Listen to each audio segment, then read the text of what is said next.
Di Canton, Tan Malaka menyusun sebuah risalah masa depan bagi Hindia Belanda yang dia bukukan dengan judul Naar de Republiek Indonesia atau Menuju Republik Indonesia.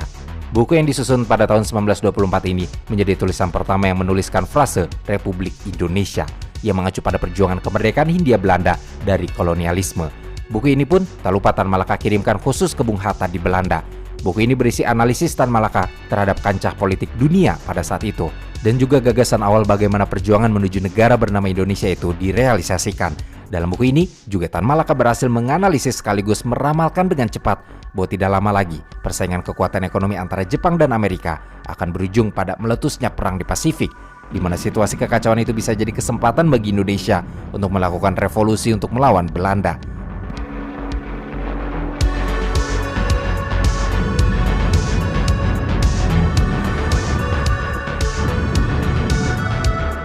Selain itu, tentunya buku inilah yang pertama kali menginspirasi kaum cendekiawan muda di tanah air maupun Belanda seperti Soekarno, Hatta, Amir Sarifuddin, Nasution, dan tokoh pergerakan lain untuk ikut merealisasikan gagasan negara Indonesia agar dapat menjadi kenyataan.